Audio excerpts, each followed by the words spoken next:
Makanya ulama kita itu sebenarnya memanfaatkan waktu-waktu tertentu untuk berdoa. Jadi karena pintu langit itu kan tidak selamanya terbuka. Tapi ketika Allah membuka, siapapun yang berdoa itu pasti tembus ke arsy. Jadi kalau bacaan yang bisa membuka pintu langit kan cuma sholawat. Itu sholawat. Yang kedua Ismul A'zam. Makanya tidak ada sholat yang sah itu kalau orang tidak bersolawat kepada Rasulullah. Makanya sholatnya tidak akan sampai. Yang kedua tidak ada doa yang diijabah itu kecuali orang bersolawat kepada Rasulullah. Dan tidak ada tempat perkumpulan yang mendatangkan keberkahan dan didoakan oleh para malaikat itu kecuali orang itu bersolawat kepada Rasulullah.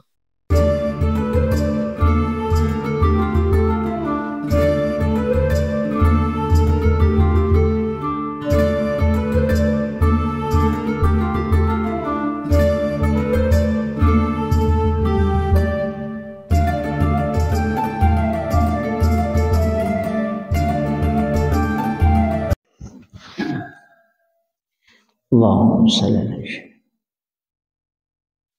Bismillahirrahmanirrahim. Assalamualaikum warahmatullahi wabarakatuh.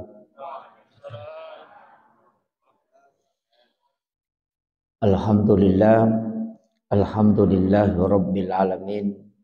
Wassalatu wassalamu ala asyrafil anbiya'i wal mursalin sayyidina wa maulana wa habibina wa syafi'ina wa ala alihi wa ashabihi wa sahabatihi ajma'in.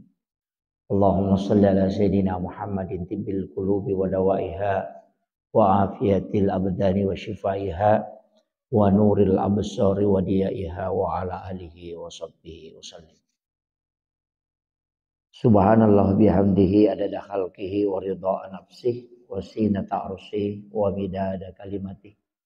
Subhanallah bihamdihi adada khalqihi wa ridha nafsihi wa sinata arsyih wa midada kalimatih. Subhanallah bihamdihi adada khalqihi wa ridha nafsihi wa sinata arsyih wa midada kalimatih.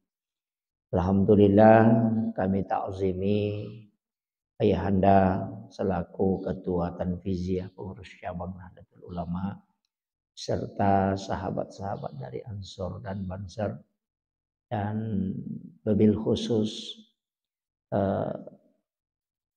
Sohibul Lajnah panitia masjid yang insya Allah semoga tempat ini memberikan keberkahan untuk kita. Dan ini sangat luar biasa. Kita menggunakan waktu sejenak menjelang masuk waktu syuruk. Jadi antara waktu sesudah sholat subuh. Sebenarnya Allah itu sudah membagi waktu. Jadi ada waktu yang memang diistimewakan. Termasuk waktu-waktu istimewa dalam 1 tahun itu cuma 6 hari. Yang kalau kita mau gunakan untuk berdoa. Itu malam 1 Rajab itu istimewa. Karena malam 1 Rajab itu adalah malam di mana pintu langit dibuka. Mulai dari tenggelamnya matahari sampai terbit fajar itu pintu langit dibuka oleh Allah. Karena malam itu adalah malam di mana nurnya Rasulullah dimasukkan ke dalam perutnya Siti Aminah. Malam 1 Rajab. Yang kedua malam nisfu Sya'ban. Itu juga pintu langit dibuka. Makanya ulama kita itu sebenarnya memanfaatkan waktu-waktu tertentu untuk berdoa. Jadi karena pintu langit itu kan tidak selamanya terbuka. Tapi ketika Allah membuka, siapapun yang berdoa itu pasti tembus ke arsy. Jadi kalau bacaan yang bisa membuka pintu langit kan cuma sholawat. Itu sholawat. Yang kedua Ismul A'zam. Makanya tidak ada sholat yang sah itu kalau orang tidak bersolawat kepada Rasulullah. Makanya sholatnya tidak akan sampai. Yang kedua tidak ada doa yang diijabah itu kecuali orang bersolawat kepada Rasulullah. Dan tidak ada tempat perkumpulan yang mendatangkan keberkahan dan didoakan oleh para malaikat itu kecuali orang itu bersolawat kepada Rasulullah. Jadi 3 hal itu sia-sia. Sholat tidak sah, doa tidak akan pernah sampai ke pintu langit, karena yang membuka pintu langit itu sholawat. Dari situlah sehingga setiap dalam doa itu mesti ada sholawat. Apakah di awal, apakah di tengah atau di akhir. Seperti kita bersolawat. Nah, karena itu kunci. Itu kunci. Nabi Adam itu kan nanti diijabah doanya ketika dia bersolawat kepada Rasulullah. Dari situ dia ditegur oleh Allah bahwa siapa yang mengajari engkau dengan kalimat itu. Mengatakan hanya aku melihat ketika aku ingin di pintu surga. Melihat kalimat itu tertulis la ilaha illallah Muhammadur Rasulullah. Makanya kita ini sebenarnya dalam semua ibadah Bapak Ibu sekalian, ulama kita itu mengultimatum 3 hal. Itu konsensus ulama. Yang pertama, sholawat. Itu pasti sampai. Kalau sholawat itu pasti sampai. Karena itu kalau Rasulullah.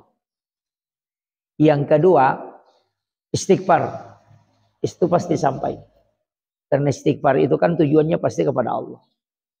Kemudian yang ketiga, walaupun ada ulama nanti tidak sepakat, tapi jumhur ulama mengatakan sesuatu yang pasti didapat itu sedekah. Jadi kenapa sedekah itu dipastikan? Karena di dunia itu pasti didapat, walaupun orang riya. Jadi Bapak kalau sedekah riya tidak masalah. Jadi jangan tunggu sampai ikhlas betul baru mau sedekah. Kalau riya itu kalau saya tidak masalah. Yang penting bukan riya selamanya. Karena orang kalau mau dianggap baik itu cukup satu, dermawan. Kalau sholat itu tidak dianggap baik, cuma dianggap beriman. Iya. Jadi makanya guru tekomeku ya setahu kanja abas sabawan. Iya. Jadi kalau rajin sholat pasti dianggap orang beriman. Ini yang nggak tahu kanja. Biar rajin sholat berjamaah, kalau kikir itu orang tidak suka itu. Walaupun tidak sholat, kalau dia dermawan pasti orang suka. Makanya kalau ada orang preman 10 tahun baru dia sedekah, bagi-bagi sedekah selama 1 minggu, pasti dibilangi orang baik. Padahal 10 tahun jadi orang jelek. Iya. Makanya maka guru tahu untuk menutupi keburukan itu cukup dengan dermawan. Bahkan di dalam hadis itu Rasulullah mengatakan yang bisa meredam murka Allah itu hanya sedekah. Jadi makanya ulama kita dari dulu itu selalu. Makanya Nabi itu, saya dulu ngaji itu sempat protes ketika ngaji sama guru. Saya bilang, ada hadis ini kayaknya agak lain. Kenapa ketika kita bersedekah, itu yang disuruh mendoakan justru bukan orang yang sedekah. Disuruh berdoa kan. Yang disuruh berdoa itu yang menerima. Coba. Pastinya kan orang sudah sholat ya berdoa. Orang sudah sedekah berdoa. Tapi justru terbalik. Jadi orang yang sudah yang sedekah itu, yang disuruh berdoa itu justru yang menerima. Bukan yang bersedekah. Jadi kalau misalnya kita sedekah, yang menerima sedekah itu yang berdoa. Mendoakan kita. Ternyata itu caranya Rasulullah supaya umatnya itu selamat, Pak. Nabi itu sudah tahu, umatku nanti ada yang memberikan sesuatu itu karena ingin dipuji. Kita istilahnya istilah riya. Tapi orang yang bersedekah itu bisa selamat, itu karena doanya orang yang menerima sedekah. Jawab. Karena orang yang menerima sedekah itu pasti ikhlas, Pak. Tidak pernah riya. Iya. Jadi orang yang menerima sedekah itu tidak mungkin riya. Yang bisa riya itu yang memberi. Makanya yang disuruh berdoa itu yang menerima. Supaya dia terbebas, orang yang bersedekah ini walaupun dia riya, kalau didoakan oleh orang yang tidak riya, itu bisa diterima oleh Allah. Karena doa sesama muslim itu bisa diterima. Itu hebatnya Nabi. Makanya saya mengatakan segala sesuatu itu Nabi sudah bendung supaya kita bisa selamat. Permintaannya kan Rasulullah yang pertama. Itu kan ada 22 itu permintaannya. Dan tidak semua diijabah. Ada 2 yang tidak diterima oleh Allah. Yang pertama, pendekkan umurnya umatku. Jangan mengikuti umat-umat terdahulu. Makanya di dalam hadis itu kan likulli sa'in hasabi wa hasabi ummati baina si'tina wa sab'in. Umur umatnya Rasulullah itu antara 60-70. Memang dia minta. Jangan. Nabi Daud kan itu 930 tahun. Iya. Umatnya Nabi Musa ada yang tembus sampai 1000 tahun umurnya. Rasulullah itu minta cukup 60-70. Kenapa dia minta itu? Nabi sudah kalkulasi. Kalau dia berdosa itu tidak lama. Itu dia kalkulasi. Dia tidak ingin kalau lama dihisap. Sama sih kalau bupati. Kalau ada bupati menjabat hanya 2 bulan, itu tidak lama diperiksa. Kalau menjabat 2 periode, wah itu lama itu. Pasti banyak, iya. Iya, begitu. Jadi Nabi itu minta, jadi cukup umat itu pendekkan umurnya. Jangan sama umat terdahulu. Jadi dia minta itu antara 60-70. Makanya kalau ada keluarga kita wafat di umur 60-70, ulama kita itu mengatakan jangan menangis. Karena itu Rasulullah yang memanggil. Ikhlaskan dia, karena dia dipanggil oleh Rasulullah. Jadi tidak usah kita anukan. Makanya dalam kehidupan ini sebenarnya kita ini setiap malam mati, Pak. Tidur itu kan mati. Kayaknya Anda sahabat tadi yang protokol itu kan alhamdulillahilladzi ba'dama amatana wa ilaihin nusur. Terima kasih banyak ya Allah, Kau telah mengembalikan kehidupanku setelah Engkau mematikan aku. Kan itu kan doa. Doa tidur kan bismika Allahumma ahya wa amut. Jadi orang tidur itu kan orang mati. Makanya Rasulullah mengatakan an-naumu akhul maut. Tidur itu saudaranya mati. Jadi sebenarnya itu kita mati Pak setiap malam. Dan itu doanya. Kalau orang tidur kan mati toh. Mati ya Bu? Hah? Orang tidur itu mati atau tidak? Mati ya? Ya mati karena Nabi yang bilang. Cuma memang karena ruh itu ada 3. Ada ruh idhafi, ada ruhul kadim, ada ruhul haya. Jadi ruh itu ada 3 Pak. Kita ini kan dikasih jasad. Itu dari 4 unsur. Unsur api, unsur angin, unsur tanah dengan unsur air. Menyatu 4 unsur ini jadilah jasad. Tapi semua 4 unsur ini kan sebenarnya dari Nurul Muhammad. Makanya kalau dalam ilmu tasawuf Bugis itu kan selalu dia ambil simbol itu. Sifatnya api berdiri, sifatnya angin ruku, sifatnya tanah sujud, sifatnya air duduk. Makanya alif, ha, mim, dal. Makanya tulisannya Ahmad. Gitu. Jadi itu yang dianukan. Bahwa api kan simbol huruf alif. Angin itu simbol huruf ha.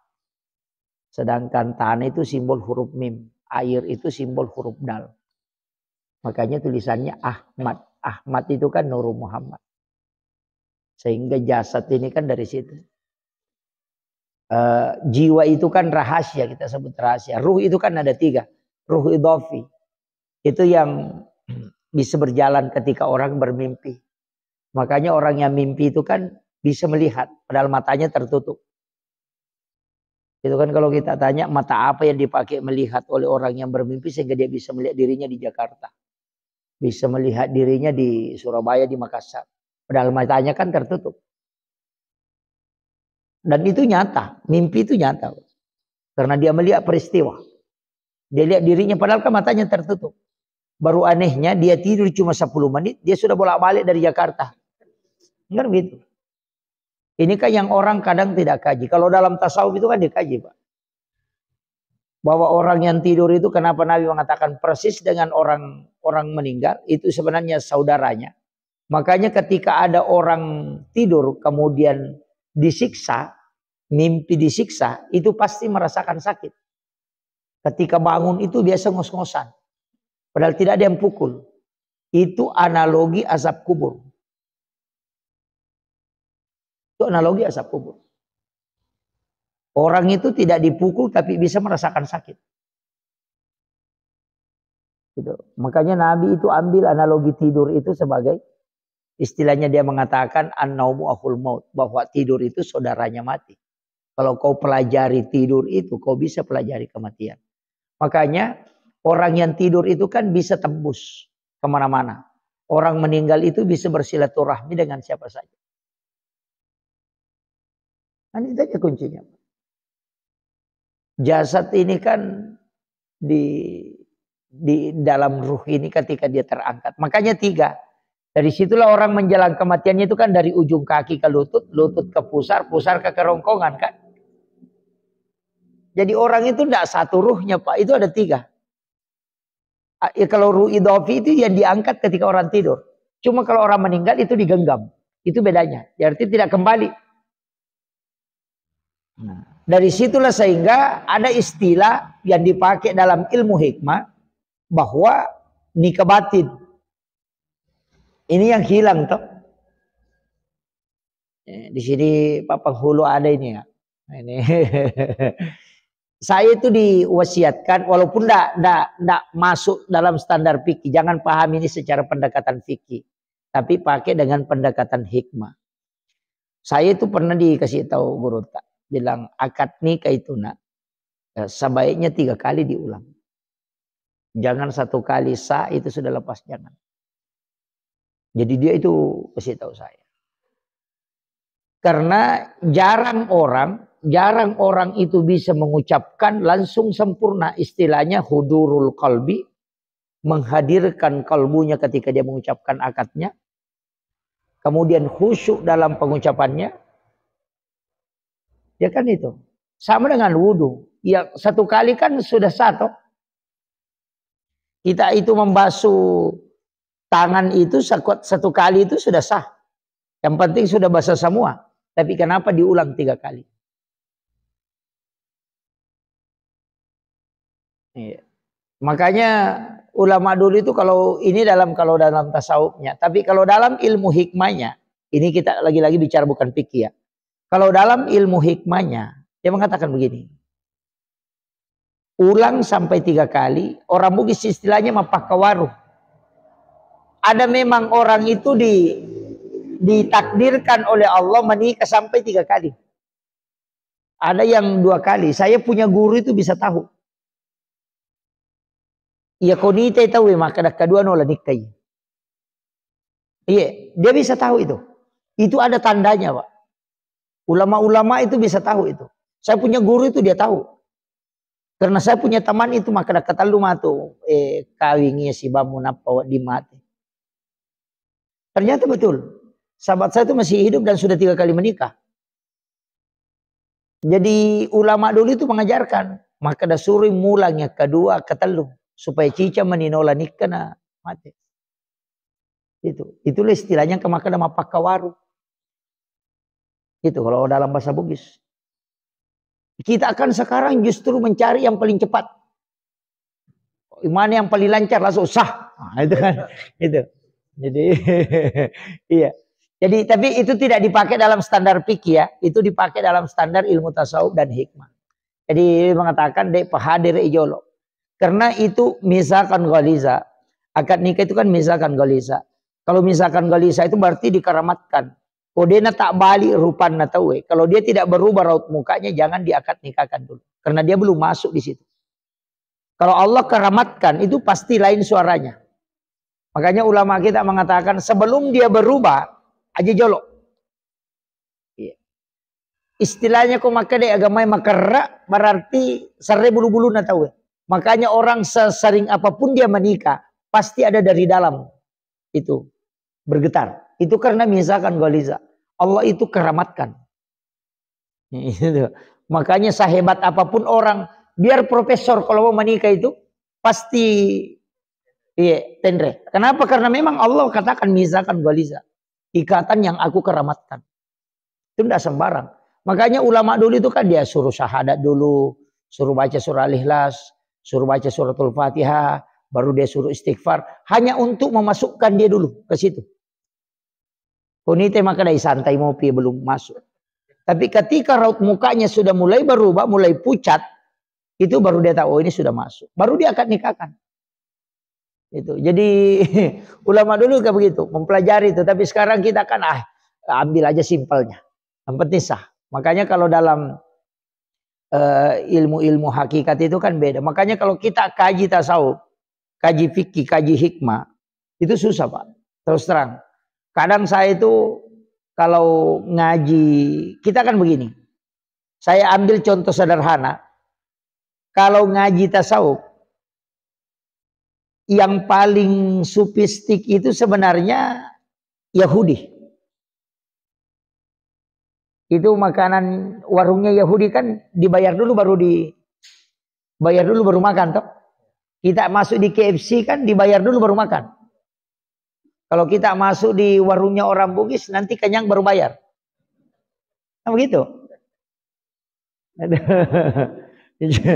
Iya. Kalau di KFC itu kan harus bayar dulu baru makan. Yang Islami itu bayar dulu baru makan. Bayar dulu baru makan Pak. Saya itu ngaji sama guru. Tadi dia bilang begini. Saya bilang kan, kita kan bayar. Pasti dibayar. Tidak mungkin kita lari. Kita kan jujur mau bayar. Dia bilang tidak. Jangan biasakan dirimu memakan sesuatu yang belum jelas kehalalan. Itu pesan beliau. Dia cuma ambil analogi. Apa bedanya kau ambil mangganya tetanggamu, kau makan. Nanti kau makan baru kau minta. Itu sama ketika kau makan dulu baru bayar. Itu kan kalau ngajinya di situ kan. Jadi makanya Rasulullah itu tidak pernah makan sesuatu kecuali lunas. Kecuali Nuaiman yang mengakali Nabi itu. Nabi kan pernah diakali sama Nuaiman. Dia ke situ penjual anggur, kau bawakan anggur Rasulullah. Baru Nuaiman datang lebih duluan. Situ duduk dekatnya Rasulullah, pas dibawa anggur langsung dia bilang, alhamdulillah ya Rasulullah. Kan dia bilang, Rasulullah kepingin sekali makan anggur. Padahal Nabi tidak. Dia kelebu itu Rasulullah. Dia bilang, sekalinya dibawakan anggur. Dia bilang, makan ya Rasulullah. Makan anggurnya Rasulullah. Nabi makan. Nuaiman itu juga ikut diajak makan. Makanlah Nuaiman. Pas Nabi makan, tinggal sedikit. Langsung Nuaiman bilang, belum dibayar itu ya Rasulullah. Nabi itu kaget. Wah, kenapa dia bilang, saya tadi mau makan anggur ya Rasulullah, cuma tidak punya uang. Makanya saya suruh penjual anggur bawa ke sini. Karena kalau kau yang makan pasti kau bayar ya Rasulullah. itu iman itu. Jadi jalan ngakelen lah.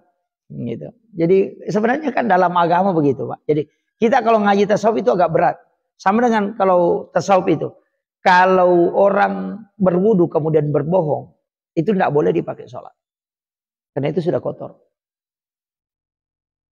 Itu berarti. Maka di guru teko purung pakai mak balik jenek mau jeneng pakai mas sempat. Cerepan itu. Kalau dalam fikih kan tidak ada. Pokoknya kau berbohong 10 kali tetap bisa dipakai sholat. Ya. Karena wudhu itu kan bukan an-nadhafah tapi dia tuhur. Bersih itu kan ada 4. Yang pertama an-nadhafah, yang kedua at-tuhuru, yang ketiga at-tazkiyah, yang keempat az-zakah. Kan 4 toh. Az-zakah itu harta. Zakat itu kan membersihkan. Jadi sebenarnya Pak Haji nih, karena dia di Basnas, itu pemungut sampah. Iya, itu pengambil sampah harta. Betul. Jadi sebenarnya zakat itu kotoran. Iya. Karena gara-gara dia keluar kemudian bersih yang ditinggalkan. Begitu aja kuncinya. Makanya itu ulama itu tidak berani makan zakat, Pak. Kalau kiai jadi petugas zakat itu tidak berani makan zakat itu. Dia bilang, wah ini kotorannya orang diambil. Iya. Cuma banyak kiai sekarang yang justru senang makan itu. Tapi itu bukan diktator, ini bukan. Itu. Iya. Kan itu kan kotoran. Makanya keluarkan supaya hartamu bersih kan. Nah, makanya kotoran. Jadi makanya sebagaimanapun kita bersihkan makanan dicuci 10 kali. Kalau tidak keluar zakatnya tetap kotor. Karena kotornya kotor hakikat bukan kotor lahiriah. Sering kan kita bersihkan di luarnya, tapi tidak bersih karena sakatnya. Makanya kalau kita ngaji tasawuf itu belajar sama orang gila, Pak. Itu orang gila makan kotoran itu, yang makanan yang kotor itu di pinggir jalan yang dibuang orang, tapi dia tidak pernah sakit makan itu. Kita yang makan yang selalu dibersihkan, ditutup pakai mie plastik, diusir mie lalatnya, tapi justru sakit kalau sudah makan. Itu karena orang tidak baca. Jadi saya itu ketika ngaji tasawuf dikasih tahu, belajar sama orang gila. Dia minum, dia hanya makan sekali dalam satu pekan. Kadang 2 kali dalam satu pekan dia makan. Tapi kapan dia kelaparan? Tidak. Makanan yang dia makan itu yang dibuang orang. Justru dia tidak sakit kata itu. Minum ya dia minum air comberan kan. Sembarang. Tapi coba kita lihat. Itu agak berat diterima secara akal sehat, Pak. Iya. Makanya dokter itu pusing juga kalau orang gila. Ya, ini orang kok tidak sakit-sakit. Hanya jiwanya aja yang ini kan karena akalnya dicabut. Makanya ulama kita mengatakan kalau orang gila hilang di kampung itu tidak ada sama sekali orang gila yang dulunya ada. Hati-hati. Kenapa? Karena musibah itu dekat. Selama orang gila masih ada di situ tidak akan. Iya. Istilahnya begini, tidak semua gila Pak ya, tidak semua orang gila. Makanya perhatikan, ada orang gila itu jalan di sini, kalau normalnya tidak mungkin sampai di tempat itu. Dalam waktu sekejap kita bisa lihat jalan. Biasa kita naik mobil tadi di sana, kok ada di sini? Itu bukan orang gila sembarang. Itu adalah wali yang ditutupi oleh Allah. Itu yang orang tidak tahu. Itu wali. Karena ada kan orang yang dicabut itu memang hanya untuk berkeliling mendoakan orang. Tawafnya di kampung itu. Itu karena dia paku bumi. Ini yang orang tidak baca, Pak. Makanya itu kalau kita melihat orang itu tidak sembarang. Saya itu ngaji tasawuf itu dikasih tahu memang. Perhatikan. Mulai dari cara jalannya kau perhatikan. Di mana dia berhenti. Itu kalau kita anukan. Kita kan kalau orang gila ke situ jangan. Padahal itu kita tidak tahu. Bahwa ada mereka itu yang sengaja Allah cabut itu. Supaya dia bisa keliling hanya untuk mendoakan orang. Ada beberapa itu. Jadi, tapi kita ini kan kalau ngaji tasawufnya begitu. Saya kembali tadi. Makanya masalah sakat, masalah ini itu kan bersihnya di situ. Kemudian an-nadhafah, itu kan kotoran. Kalau at-tazkiyah, az-zakah itu kan harta. Kalau at-tazkiyah itu kan hati. Jadi sebenarnya kalau mau sholat, Pak, ini yang 4 yang dibersihkan. Makanya kalau katakan bersih ini yang 4. Kalau kotor ini yang 4 jadi masalah. Wudu kan at-tuhur. Coba. Kenapa orang yang baku bombe itu sholatnya tidak diterima? Karena hatinya yang kotor. Itu aja. Jadi kalau tapi ini agak berat ya. Kita ngaji sedikit hakikat ini. Kalau orang mau sholat, bersihkan 4. Yang pertama al-nadhafah, pakaian dari kotoran. Yang kotoran najis apa? Kalau sudah bersih, masuk ke at-tuhur. At-tuhur itu kan hakikat. Jadi hakikat. Pakaian yang kau beli ini dengan uang haram 1 dirham. Itu kata Nabi, sholatmu tidak akan diterima. Itu kan hadis sahih dari hadis Bukhari. Siapa yang membeli pakaian dengan 10 dirham, 9 dirham uang halal, 1 dirham uang haram, maka kalau dia pakai sholat, maka sholatnya tidak akan diterima. Tapi tetap sah. Cuma dia tidak diterima. Berat itu Pak. Jadi haram itu kan ada 2. Ada haram di gairiha, ada haram di zatiha. Kalau di zatiha bendanya. Kalau di gairiha prosesnya. Kalau Bapak menjual, Nabi bilang sudah tidak ada untungnya ini Pak, padahal sudah untung. Baru dari situ kita ambil belikan pakaian untuk dipakai sholat, itu haram li gairiha. Batal itu. Coba. Kan ada yang begitu toh. Dia bilang sebenarnya menjual Nabi, abalu Nabi ki. Abalu Nabi ki. Ada orang mengatakan jual Nabi itu rugi, itu bohong betul itu.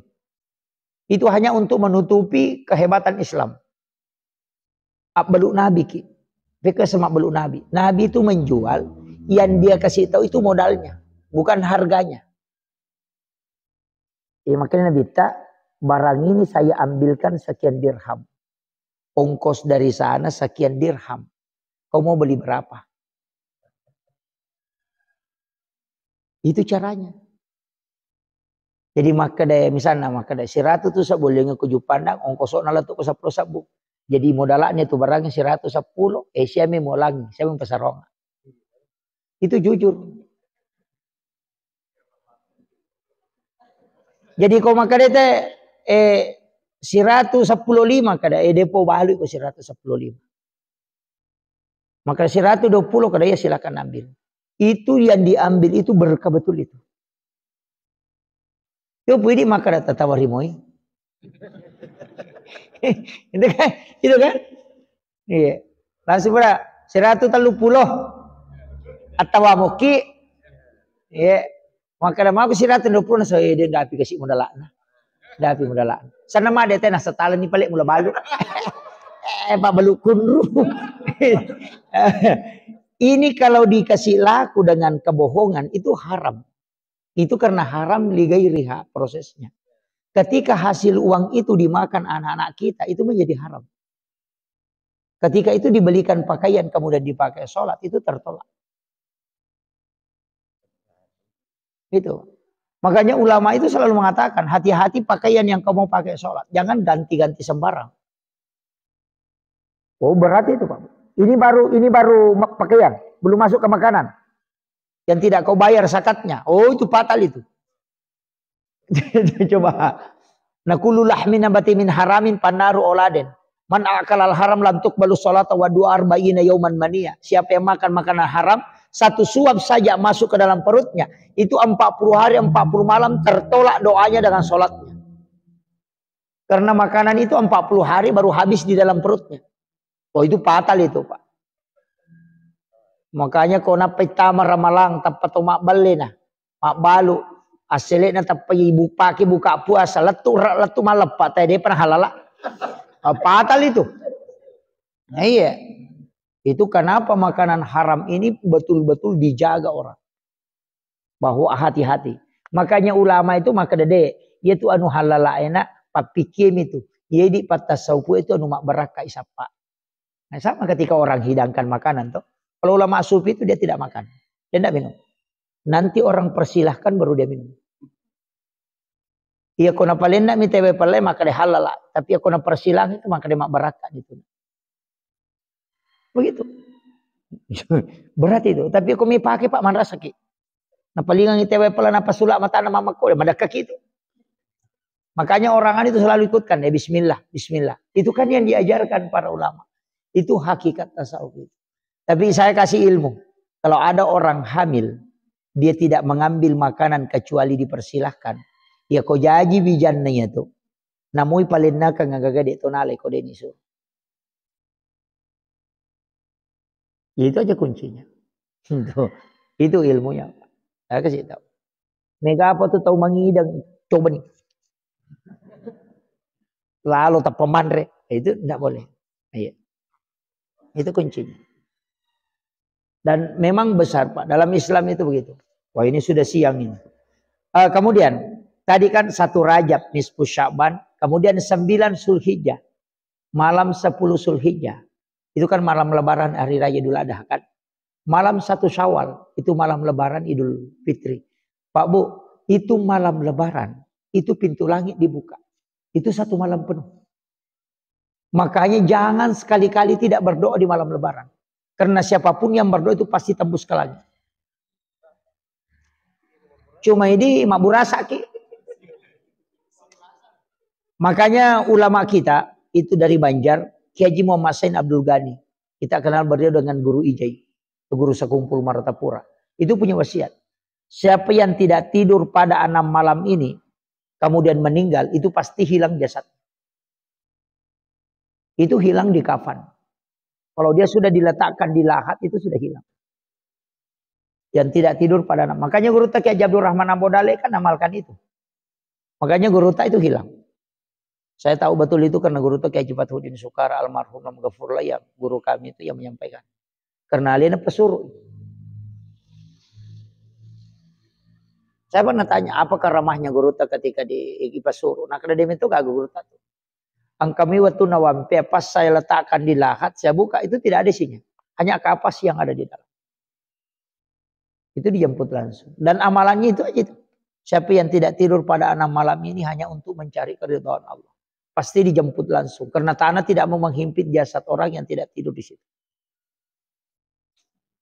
Itu istimewa sekali itu. Dan itu disembunyikan betul orang. Ya, banyak ulama tarekat itu kan mengatakan, iya kode utak deng, aja mau curi. Itu karena memang dia sudah pastikan itu. Soalnya ilmunya di situ. Cuma berat Pak. Makanya ustaz itu berat. Tidak tidur malam lebaran kan mau pergi khutbah betul. Iya. Pasti oleng itu. Yang kedua setiap malam Jumat. Itu yang stres. Karena mau pergi khutbah Jumat dan tidak tidur 1 malam. Makanya ulama-ulama kita itu kan ada mengajarkan beberapa ilmu supaya kita tidak tidur. Ada beberapa itu yang dienukan. Tapi saya mengatakan tidak usah, istirahatkan diri. Jangan menganiaya diri lah. Cuma ini yang penutup. Cuma tidur itu jangan tidur kita ini justru tidak mendapat apa-apa. Banyak orang kan tidur, makanya tidurnya ulama dengan tidurnya orang jahil itu tidak sama. Kalau ulama tidur itu dia salat sunat.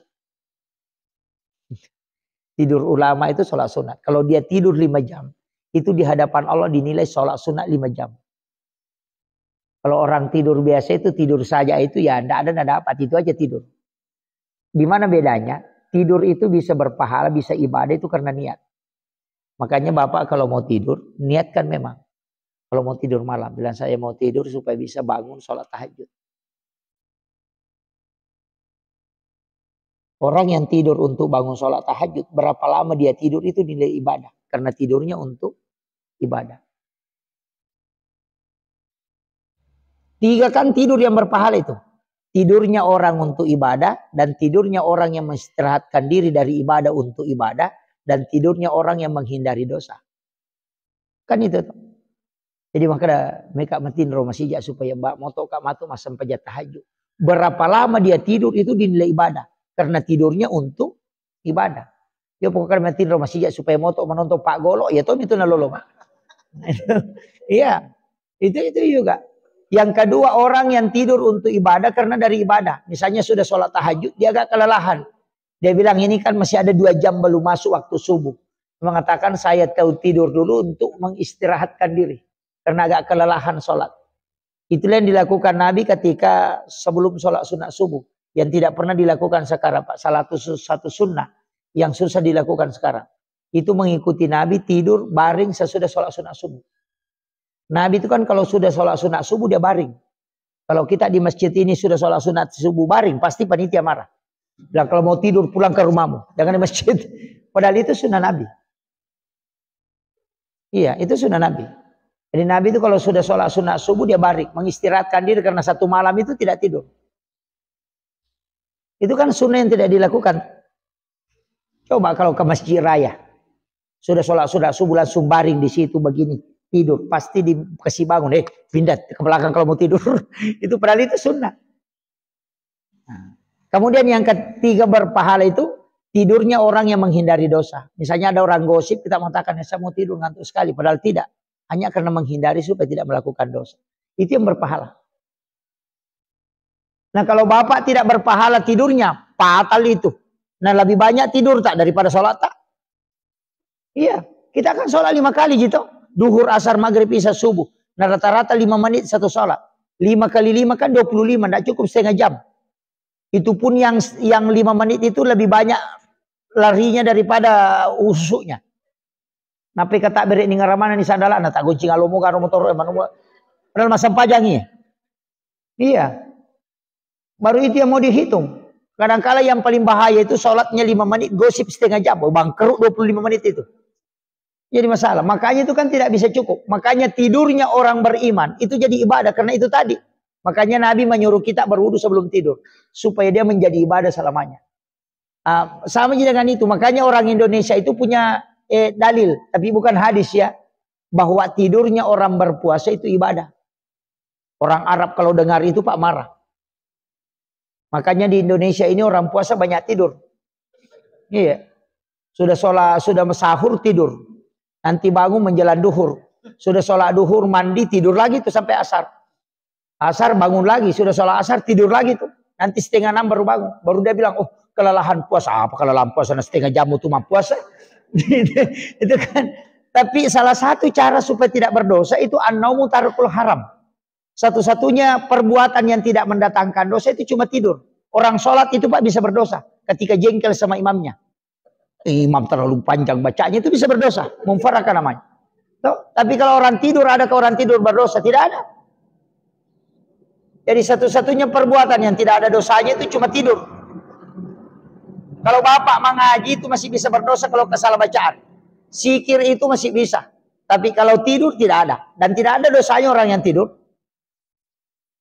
Jadi begitu. Makanya ulama mengatakan tidurnya orang berpuasa itu ibadah. Itu karena dia tidak berbuat dosa kalau dia tidur. Itu kan begitu. Saya kira ini yang penting saya anukan. Makanya dalam masalah sebenarnya saya kasih ilmu rezeki ya. Jangan tinggalkan masjid sebelum tanah kelihatan. Itu aja kunci. Maka dia itu falsafah nogi. Aja musalai masigi iku pusamopo. Supaya dia napusai ko dale. Jadi jangan tinggalkan masjid sebelum tanah kelihatan. Kenapa? Nanti tanah kelihatan ayam itu turun. Malaikat itu sudah naik. Dia itu lipat taman. Jadi sebelum gelap itu dia sudah naik. Ya kumacek ni manue salah itu ni jama-jamamu.